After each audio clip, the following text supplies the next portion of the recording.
নমস্কার বন্ধুরা, welcome to মায়ের হিসেবে।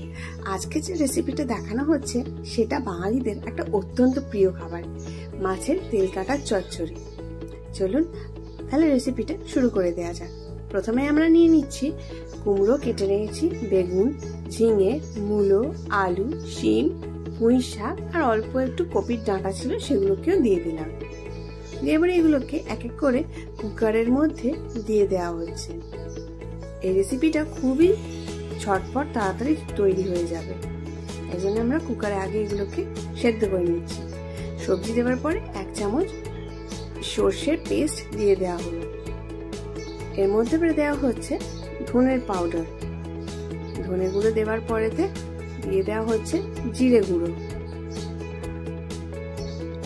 অল্প পরিমাণেই দেওয়া হয়েছে।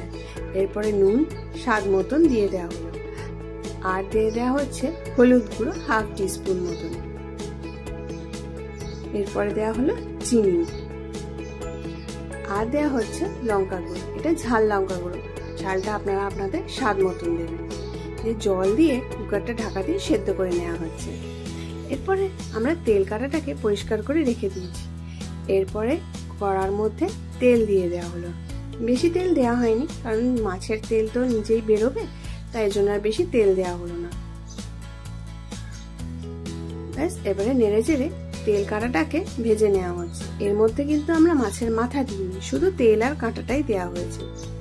অল্প একটু নুন দিয়ে নেড়ে চেড়ে ঢাকা চাপা দিয়ে দেওয়া হয়েছে ভাজা ভাজা হয়ে যাওয়ার জন্য। এটা কিন্তু রুই মাছের মাথার তেল।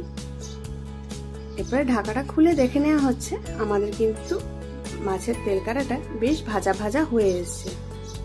এর মধ্যে এবারে বড় বড় করে কেটে রাখা পেঁয়াজ আছে, সেগুলোকেও দিয়ে দেওয়া হলো, দিয়ে ভালো করে নেড়ে নেওয়া হচ্ছে।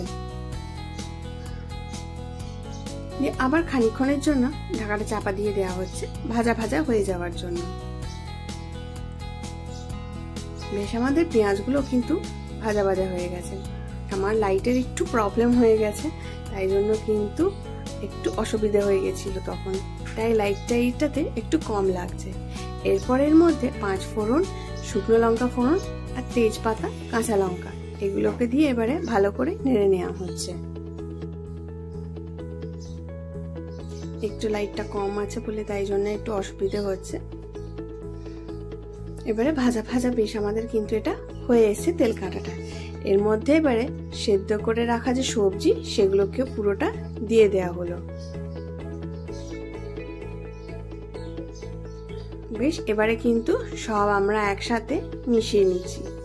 এখানে আপনারা একটু কিন্তু নুন মিষ্টিটা একটু চেক করে নেবেন।